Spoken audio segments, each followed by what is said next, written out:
102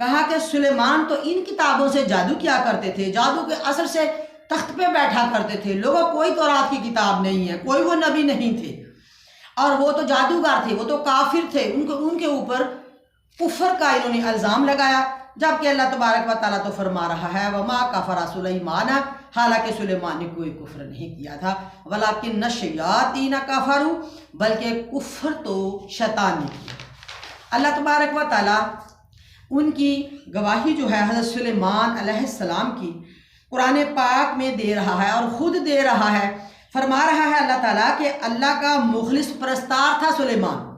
اللہ نے ایک فرمایا کہ یہودی کفر پہ تھے اور حضرت سلیمان پیغمبر جو ہیں وہ سچے نبی تھے، لہٰذا آپ صلی اللہ علیہ وآلہ وسلم کے تشریف لانے تک اور قرآن پاک کی ان آیات کے نزول تک کائنات کے سامنے ایک شک تھا کہ حضرت سلیمان جادوگر کے زور پر حکومت کرتے تھے۔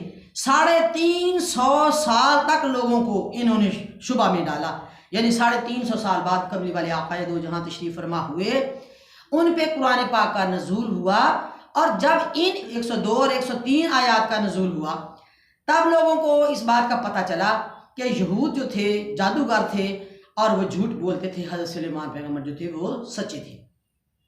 اس کے علاوہ وہ جو جادوگر تھے جادو کو اور اسلامی تعلیم کو آپس میں گڈ مڈ کر دیا کرتے تھے، جب مسلمانوں کے سامنے آتے تھوڑا سا اس کو اسلامی کتاب دکھا دیتے اور بعد میں ان کو جادو کے رنگ میں رنگتے، دھوکہ دیتے لوگوں کو۔ یہود نے میاں بیوی کے درمیان فرق اور جدائی ڈالنے کا عمل کیا ہوا تھا، ایسی چیزیں سیکھتے سکھاتے جو لوگوں کو نقصان پہنچاتی، کفر پھیلاتے، فتنہ ڈالتے، جوا، شراب، تہمت وغیرہ اعمال رذائل ان میں رچے بسے تھے، لوگوں میں انہوں نے اس طرح پھیلا دیے تھے کہ لوگوں کو سمجھ ہی نہیں آ رہی تھی۔ اب قرآن پاک نازل ہوا، قرآن پاک کی سورۃ البقرہ آئی، اب ہم نے پڑھی، ہمیں سمجھ آ گئی کہ جادوگری کفر ہے۔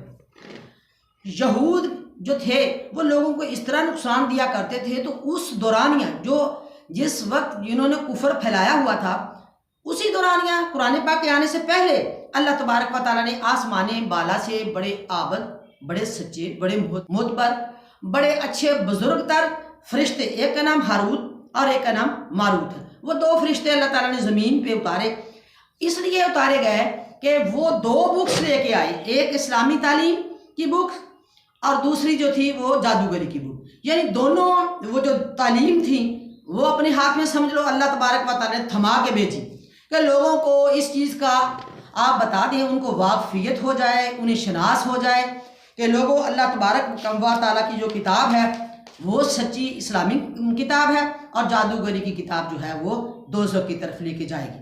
انہوں نے آگے لوگوں کو بڑا یہ موازنہ کروایا، دکھایا، اور انہوں نے یہ بھی بتا دیا کہ لوگوں یہ اسلامی تعلیم ہے اور یہ جادوگری کی تعلیم ہے، یہ خدا تعالیٰ کی تعلیم ہے، یہ شیطان کی تعلیم ہے، اس سے اللہ کی معرفت ملتی ہے، اس سے شیطانیت ملتی ہے، اس کتاب سے اللہ تعالیٰ کی فرما برداری ملے گی، اس سے شیطان کی فرما برداری ملے گی۔ وہ موازنہ کرواتے رہے ہیں ہاروت اور ماروت اس دورانیہ۔ اس کے پڑھنے سے جنت ملے گی، اس کے پڑھنے سے اللہ تبارک و تعالیٰ کے باغات اور اچھی سکونت، اچھی رہائش ملے گی، اور جو جادوگری کی تعلیم ہے اس سے آپ جو ہے وہ زنجیروں سے جکڑے بھی جاؤ گے اور آخرت میں عذاب ہے اور دنیا میں بھی رسوائی ہے، وہ منع کرتے رہے۔ اب جو لوگ بگڑے ہوئے تھے 350 سال، ان کے دماغوں میں ایسی باتیں رچی بسی تھیں، ان جادوگروں نے ان کے ذہن ایسے بنا دیے تھے، اتنا کچھ سمجھانے کے باوجود ہاروت ماروت فرشتے جو تھے ان کو بڑے اچھے انداز سے سمجھا رہے تھے، کیونکہ اللہ تبارک و تعالیٰ نے فرما دیا یعلمون الناس السحر، جو لوگوں کو جادو سکھاتے، یعنی یہ ہے جادو کی کتاب، یہ نہیں کہ وہ جادو کے پیچھے لگانے آئے تھے، نہیں، وہ دکھا رہے تھے، وہ تعارف کروا رہے تھے، وہ فرق بتا رہے تھے۔ وما انزل علی الملکین ببابل ہاروت و ماروت، اور اس جادو کے علم کے پیچھے بھی لگ گئے جو بابل میں ہاروت اور ماروت نامی 2 فرشتوں پر اتارا گیا تھا۔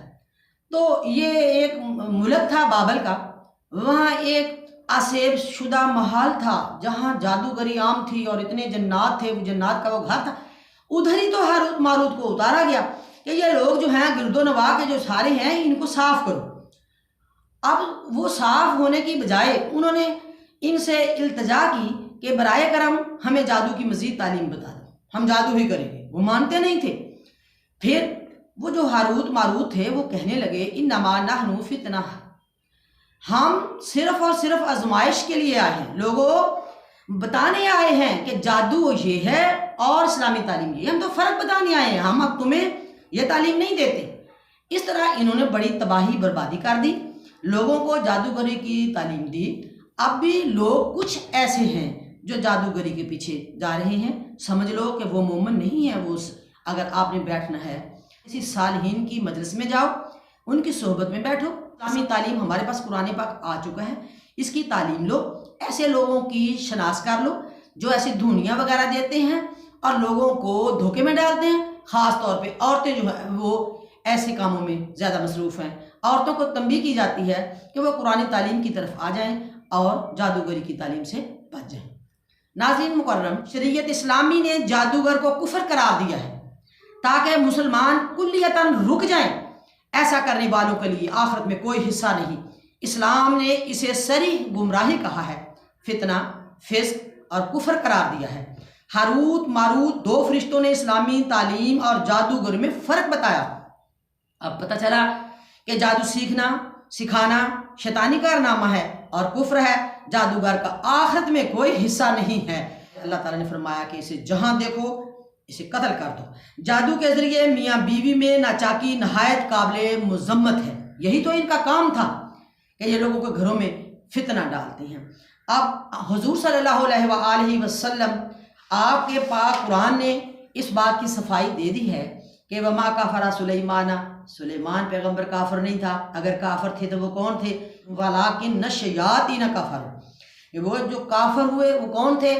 وہ یہی شیطان تو تھے، بلکہ کفر تو شیطانوں نے کیا، یعنی جادوگروں نے کیا، جھوٹ بولا۔ ہاروت ماروت نے بھی بڑی کوشش کی۔ اللہ تبارک و تعالی ہم سب کو جادو سے بچنے کی توفیق عطا فرمائے، نیک کام کرنے کی توفیق عطا فرمائے، قرآن پاک کی تعلیم لینی چاہیے۔ اب جادو کا علاج سن لیجئے۔ جادو کا اثر برحق ہے، کیونکہ یہ اللہ تعالیٰ کو کوئی چیز ڈھکی چھپی نہیں ہے۔ اللہ تعالیٰ نے دونوں تعلیمیں دکھائی ہیں، اللہ تعالیٰ نے دکھا دیا کہ یہ راستہ جادو کا ہے، یہ تعلیم جادو کی ہے، یہ اللہ تعالیٰ نے ہی تو دے کے بھیجی ہے تعلیم۔ اور جادو ایک سزا ہے انسان کے لیے، جب انسان خدا سے دوری کرتا ہے تو اللہ تعالیٰ کا یہ عذاب ہی ہے، انسان جادو کے جال میں پھنستا ہے۔ جادو کا اثر برحق ہے، اللہ چاہے تو اثر ہوتا ہے، نہ چاہے تو نہیں ہوتا۔ اب اس بات پہ غور کرو کہ اللہ کی چاہت کیا ہے۔ اللہ کی چاہت قرآن ہے، اللہ کی کتاب جو ہے جادوگری کی، اللہ کی یہ چاہت نہیں ہے۔ اللہ فرماتا ہے میری چاہت میرا قرآن ہے جو میں نے بھیجا ہے۔ اللہ کی چاہت پہ لوگوں اب دوبارہ میں کہہ رہی ہوں کہ غور کر لو، قرآن کی آخری صورتیں معوذ تین اس جادو کے اثر کو زائل کر دیتی ہیں۔ معوذ تین جو ہے وہ کون سی صورتیں ہیں؟ وہ صورتیں ہیں سورۃ الفلق اور سورۃ الناس، یعنی قرآن پاک کے سب سے آخر پہ اینڈ پہ دو صورتیں ہیں۔ اب ان کا نزول کب ہوا؟ یہ اس لیے ہوا کہ حضور صلی اللہ علیہ وآلہ وسلم کا زمانہ تھا۔ یہ جو جادو یہود کب سے لے کے آ رہے ہیں، ابھی وہ جادوگر زندہ تھے، ابھی بھی ہیں دنیا میں، بچو ان سے۔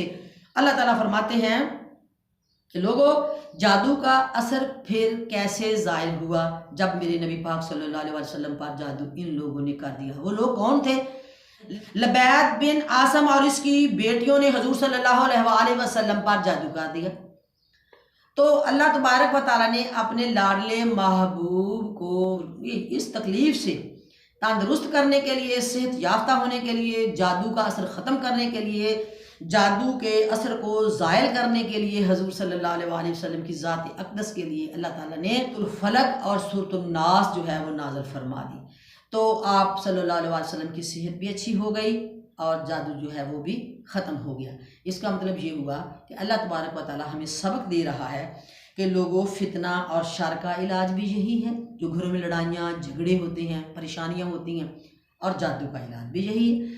آپ کو کہیں بھی جانے کی ضرورت نہیں، اپنا قرآن پاک کھولو، صاف اور ستھرا پڑھو، سیدھا پڑھو، ٹھیک پڑھو، کوشش کرو۔